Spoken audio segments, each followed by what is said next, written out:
Okay Seshadri, உங்க நல்ல எண்ணத்தை நான் பாராட்டுறேன். சரி நேயர்களே, இப்ப நாங்க ஒரு சின்ன பிரேக் எடுத்துக்கிட்டு இதே விஷயமா நாம இன்னும் டீட்டெயிலா பேசலாம்.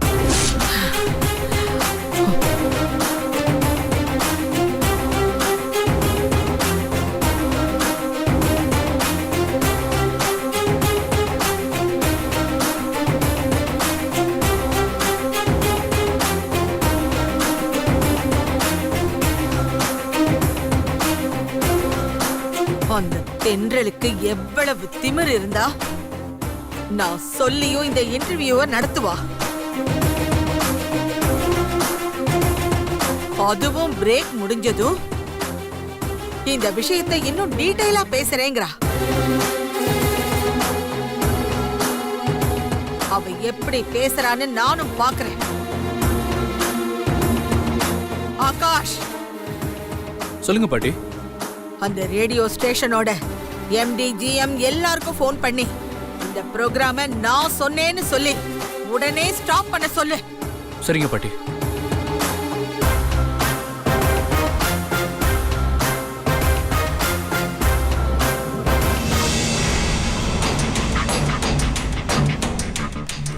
தென்றல், நீங்க கேட்ட டாக்குமெண்ட் ஃபுல்லா கலெக்ட் பண்ணிட்டு வந்திருக்கேன்.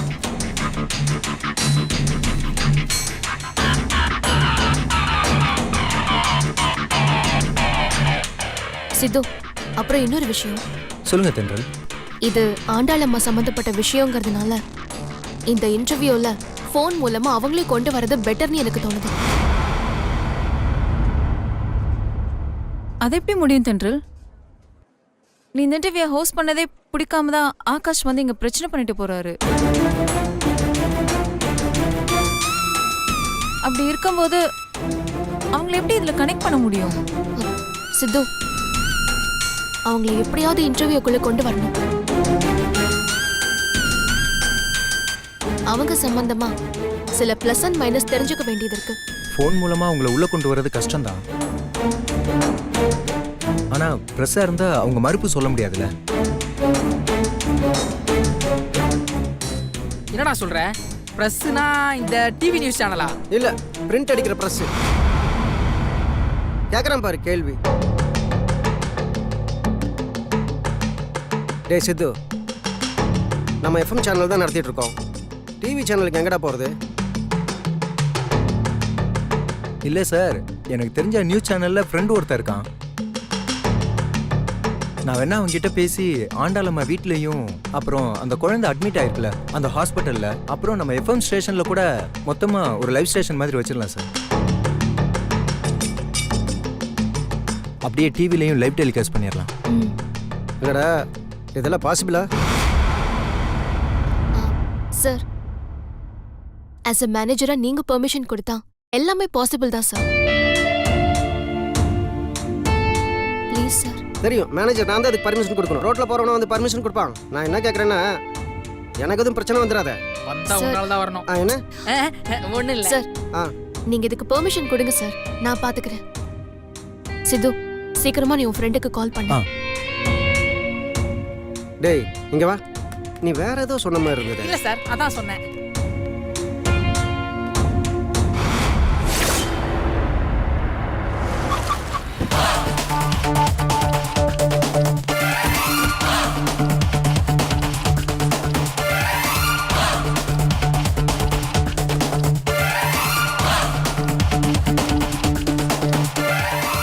ஹலோ ஹலோ ஹலோ, யாருங்க நீங்க? எது கேமராலாம் தூக்கிட்டு வரீங்க? சார் ப்ளீஸ், லைவ் போயிட்டு இருக்கு. What nonsense? லைவா? எஸ் சார், நாங்க QN நியூஸ் சேனல்ல இருந்து வந்திருக்கோம். இப்போ பிக் எஃப்எம்ல உங்க ஆண்டாள் பார்மசூட்டிக்கல் சம்பந்தமா ஒரு லைவ் இன்டர்வியூ போயிட்டு இருக்குல்ல, நாங்க அவங்களோட ஜாயின் பண்ணி அந்த இன்டர்வியூவை எங்க சேனல்லே லைவா டெலிகாஸ்ட் பண்றோம். ப்ளீஸ் கோஆபரேட் பண்ணுங்க. ஏங்க, யாரை கேட்டு இதெல்லாம் நடக்குது? யார் உங்களுக்கு பெர்மிஷன் கொடுத்தாங்க? முதல்ல கேமரா தூக்கிட்டு வெளிய போங்க. சார் ப்ளீஸ் கோஆபரேட் பண்ணுங்க, லைவ் போயிட்டு இருக்கு. இருங்க, என்ன லைவ்? முதல்ல வெளிய போங்க. Security sir. சார் ப்ளீஸ் புரிஞ்சுக்கோங்க. ரெண்டு பேரும் வெளிய அனுப்புங்க. சார் தம்பி வாங்க. ஹலோ வாங்க. வாங்க. யோ, சார் விடுங்க சார். போய் வெளிய வாங்க சார். வாங்கன்னு சொல்றேன்ல. சார் சொன்னா கேளுங்க சார், ப்ளீஸ் சார். போய் வெளிய போங்க. வாங்க. ஆகாஷ் வாங்க. Sir please. செக்யூரிட்டி நீ போ. சரிங்க சார். அவங்க தான் லைவ்ல போயிட்டு இருக்குன்னு சொல்றாங்கல்ல. எதுவா இருந்தாலும் நம்ம அப்புறமா பேசிப்போம். எல்லாரும் பாத்துக்கிட்டு இருக்காங்கல்ல. அதெல்லாம் முடியாது. போங்க. get out. ஆகாஷ் ஆகாஷ் ஆகாஷ் சொன்னா கேளு. வேண்டாம் இவங்கள முதல்ல இங்க எது போக சொல்லுங்க. ஆகாஷ் கொஞ்சம் பொறுமையா இரு. ஒருவேளை இந்த விஷயத்துல நம்ம பக்கம் உண்மை இருந்தா கூட இந்த மாதிரி நீ கலாட்டா பண்ணா அப்புறம் அதுவே நமக்கு பிரச்சனை ஆயிடுப்பா. சொன்னா கேளுப்பா. I don't care. போங்க வெளிய. போங்க. ஏய் ஆகாஷ் ஆகாஷ் வெளிய போங்கன்றல்ல. வேண்டாம். போங்க. get out. சொன்னா கேளுங்க சார். ஆகாஷ் சொல்றத கேளுங்க. சொன்னா கேளு. சார் வெளிய ப்ளீஸ் சார் போங்கன்றல்ல. லைவ் போயிட்டு இருக்கு சார். ஆகாஷ்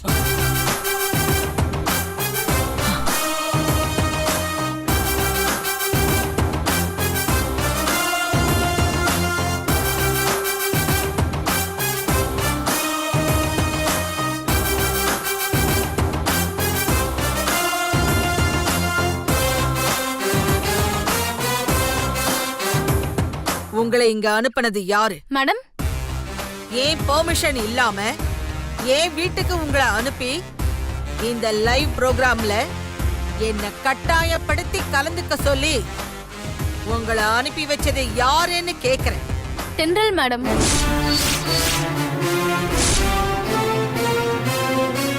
ஏய், அவ யாரு? அவளுக்கு என்ன ரைட்ஸ் இருக்கு இங்க அனுப்புறதுக்கு? ஆகாஷ், அவங்கள தடுக்காத. பாட்டி, நம்ம பெர்மிஷன் கூட கேட்காம உள்ள. எதுவும் பேச வேணான்னு சொல்றேனா இல்லையா? அவங்க வேலையை பார்க்கட்டும். பாட்டி, இல்ல அவங்க. உன்னை எதுவும் பேச வேண்டான்னு சொன்னேன். நீங்க வாங்க உள்ள. Thank you madam.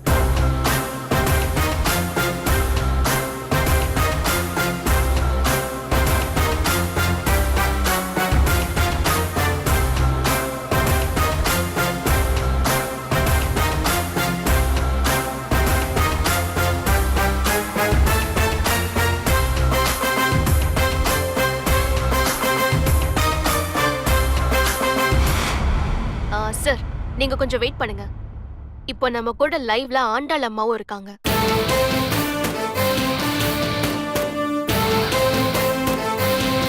ஆண்டாள், இப்போ நீங்க சொல்லுங்க.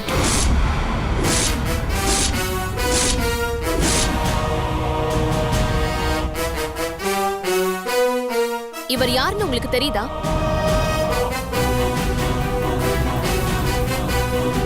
ஆண்டாள், உங்ககிட்ட தான் கேக்குறேன்.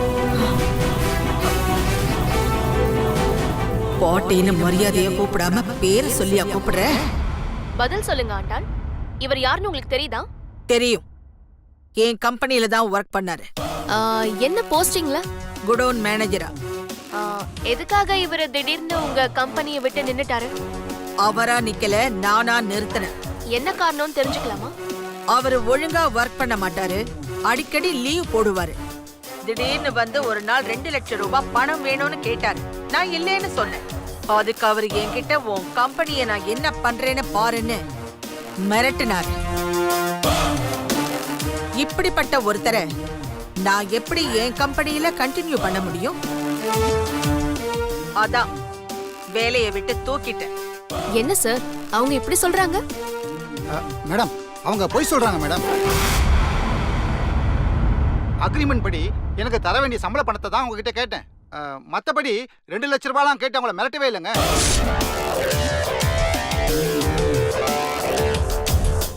அவங்க நீங்க பணம் கேட்டு மிரட்டினதாவும் அதனாலதான் அவங்க உங்களை வேலையை விட்டு நிறுத்தினதாவும் சொல்றாங்க. அப்போ அந்த கோவத்துல தான் நீங்க அவங்க மேல இப்படி ஒரு கம்ப்ளைண்ட் சொல்றீங்கன்னு எடுத்துக்கலாமா? அட இல்லை மேடம், அவங்க மேலே பர்சனலாக எந்த கோபமும் இல்லை. அவங்களுக்கு பணம் தான் ரொம்ப முக்கியம். மற்றபடி மற்றவங்களோட உயிரை பற்றி அவங்களுக்கு எந்த அக்கறையுமே இல்லை. ஏதோ அவங்க கம்பெனி மருந்தை சாப்பிட்டு ஒரு குழந்தை உயிருக்கு ஆபத்தான நிலைமையில போராடிட்டு இருக்கேன்ற ஒரு நல்ல அக்கறையால தான் உங்ககிட்ட கம்ப்ளைண்ட் பண்ண வந்தேன்.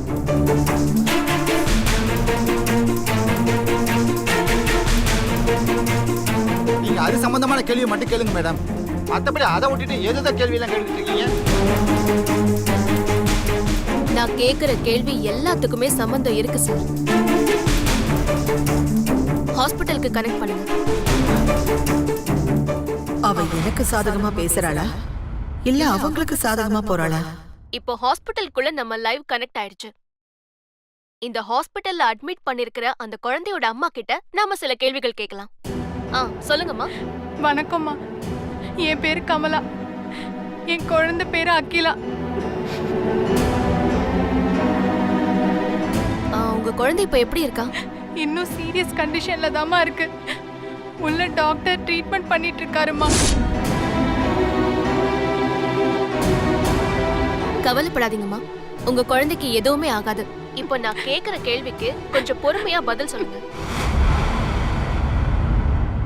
மிஸ்டர் சேஷாத்ரி உங்களுக்கு தெரியுமா? தெரியுமா?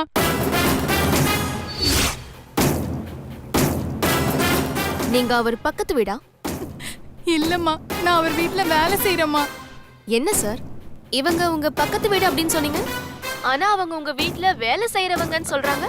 அது வந்து மேடம், சர்வெண்ட்னு சொன்னா அசிங்கமா இருக்கும் இல்லையா? அதனால தான் கொஞ்சம் டீசெண்டா பக்கத்து வீட்டுக்காரங்கன்னு சொன்னேன் மேடம். குட் சார், உங்க மனிதாபிமானத்தை நான் வரவேற்கிறேன்.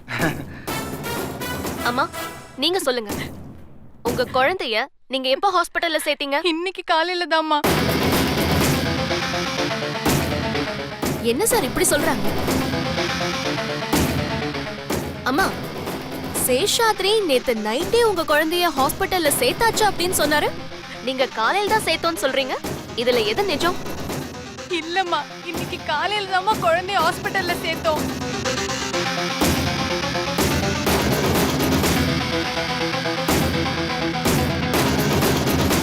அம்மா, நீங்க பேசிட்டு இருக்கிறது டிவில லைவா டெலிகாஸ்ட் ஆயிட்டு இருக்கு. போலீஸ்ல இருந்து எல்லாரும் கவனிச்சிட்டு இருக்காங்க. தயவு செஞ்சு நீங்க உண்மையை மட்டும் பேசுங்க, இல்லனா தேவையில்லாத சிக்கல்ல மாட்டிக்குவீங்க. நான் உண்மையை தாம்மா சொல்றேன். என் குழந்தைய இன்னைக்கு காலையில தாம்மா இங்க அட்மிட் பண்ணோம்.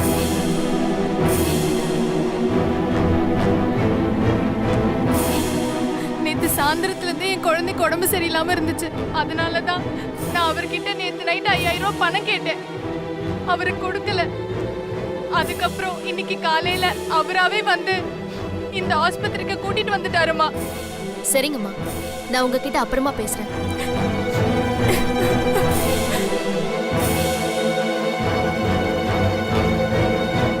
என்ன சார், நீங்க சொல்றதுக்கும் அவங்க சொல்றதுக்கும் சம்பந்தமே இல்லாம இருக்கு. மேடம், அவங்க அந்த குழந்தை ரொம்ப சீரியஸான கண்டிஷன்ல இருக்கு இல்லையா? அந்த குழப்பத்துல தான் ஏதோ உளறிட்டு இருக்காங்க மேடம். அது எப்படி சார் மறப்பாங்க? அவங்க அந்த குழந்தையோட அம்மா, நீங்க அடுத்தவர் தான். அது மட்டும் இல்லாம இந்த விஷயத்துல அவங்க பொய் சொல்றதுல அவங்களுக்கு எந்த ஆதாயமும் இல்லையே. ஆனா உங்களுக்கு நிறைய ஆதாயம் இருக்கு.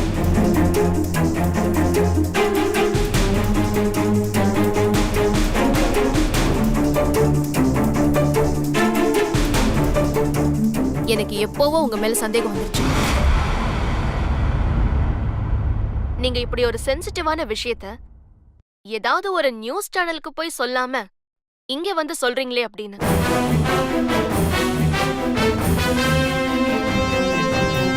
இந்த மாதிரி ஒரு ஜஸ்ட் என்டர்டைன்மெண்ட் பிளாட்ஃபார்முக்கு வந்து பேட்டி கொடுத்தா நீங்க ஈஸியா பப்ளிக் கிட்ட ரீச் ஆன மாதிரியும் இருக்கும், எந்த ரிஸ்க்கும் இல்லாம ஆண்டாள் அம்மாவை உங்களுக்கு பழி வாங்கின மாதிரியும் இருக்கும்.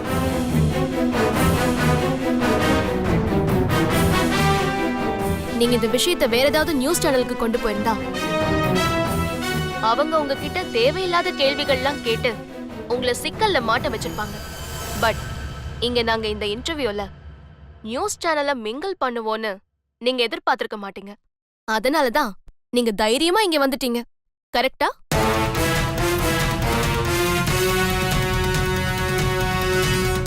அந்த குழந்தைக்கு நீங்க தான் யாருக்கும் தெரியாம வேற ஒரு மருந்த மாத்தி கொடுத்திருக்கீங்க. அந்த மருந்து தான் குழந்தைக்கு ரியாக்ட் பண்ணிருக்கு.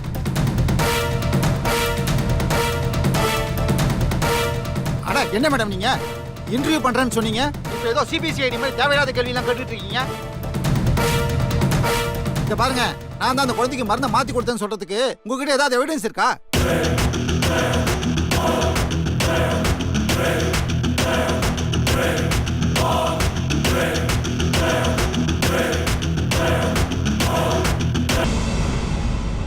இருக்கு சார், எவிடன்ஸ் என்கிட்ட இருக்கு. இத நீங்க அந்த குழந்தைய அட்மிட் பண்ண ஹாஸ்பிடலோட மெடிசின்ஸ் டீடைலோட காப்பி.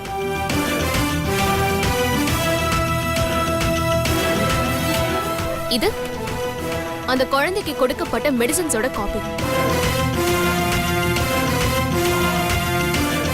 இந்த மெடிசனோட பார்கோட் பேட்ச் நம்பர் மெடிக்கல் ஷாப்ல வாங்கின மருந்தோட பார்கோடோட ஒத்து போகவே இல்லையே. ஏன் தெரியுமா? ஏன்னா அந்த மெடிசனே அங்க இல்ல. நீங்க தான் ஆண்டாள் அம்மாவை பழி வாங்கறதுக்காக அன்ஆத்தரைஸ்டா அவங்க கம்பெனியோட வேற ஒரு மருந்தை கொண்டு போய் யாருக்கும் தெரியாம அந்த குழந்தைக்கு கொடுத்திருக்கீங்க.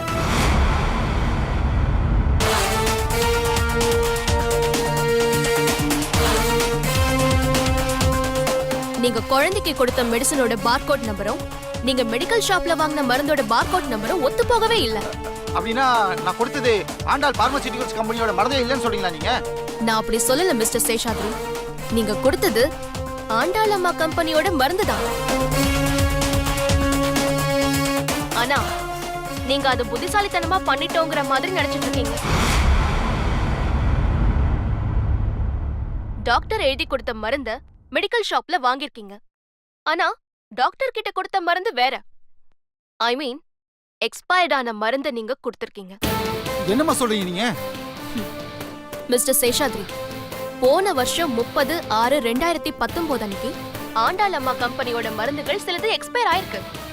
அதை எல்லாத்தையுமே டிஸ்போஸ் பண்ண சொல்லி பேட்சும் போட்டாச்சு. அந்த பேட்ச் தான் நீங்க இப்போ டாக்டர் கிட்ட கொடுத்த மருந்துல இருக்கு. அதாவது எக்ஸ்பைரியான மருந்து.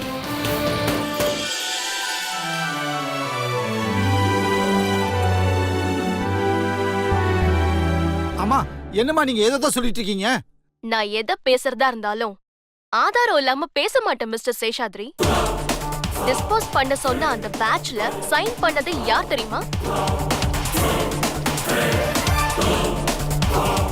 அது நீங்க தான் மிஸ்டர் சேஷாத்ரி.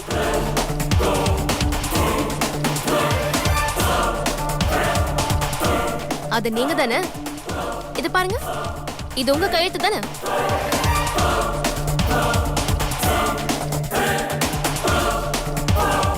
நீங்க திடீர்னு ஆண்டாள் அம்மா கம்பெனில இருந்து நின்னுட்டா அப்படின்னு சொல்லும் போதே எனக்கு டவுட் வந்தது. இந்த மாதிரி ஏதாவது வில்லங்கம் பண்ணிருப்பீங்கன்னு. நல்லா வளர்ந்துட்டு இருக்கிற ஒரு பெரிய கம்பெனியோட ரெப்யூட்டேஷனை ஏன் அழிக்கணும் அப்படின்னு நினைக்கிறீங்க?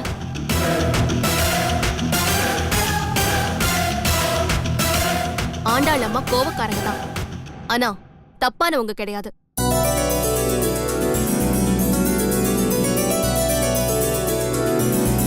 அவங்க எல்லா வகையிலுமே ரொம்ப கௌரவமானவங்க.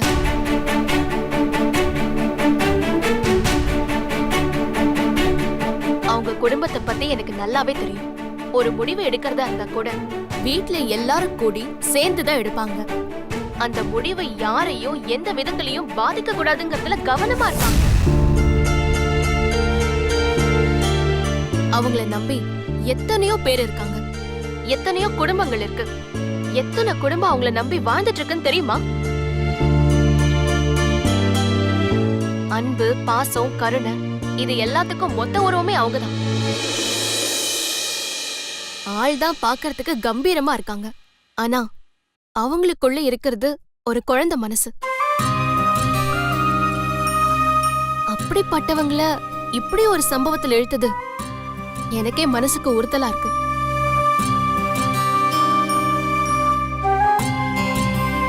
என்ன மன்னிச்சிருங்க ஆண்டாள்.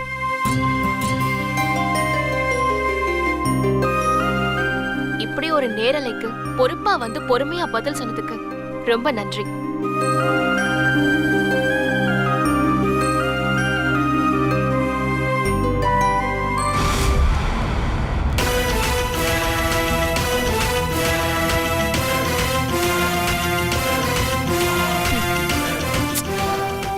ஆண்டாள் அம்மாவை பழி வாங்குறேன்னு நீங்க இப்படி ஒரு சிக்கல்ல வந்து மாட்டிக்கிட்டீங்களே, போங்க. வாயா.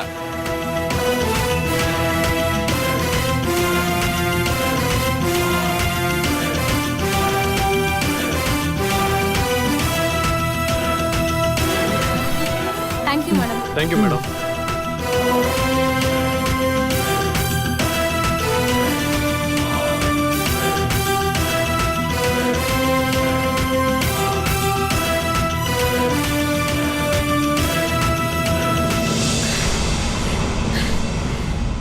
பாத்தியாடா என் பேத்திய, உன் வருங்கால மனைவி எவ்வளவு போல்டாவும் புத்திசாலித்தனமாவும் இருக்கா பாத்தியா?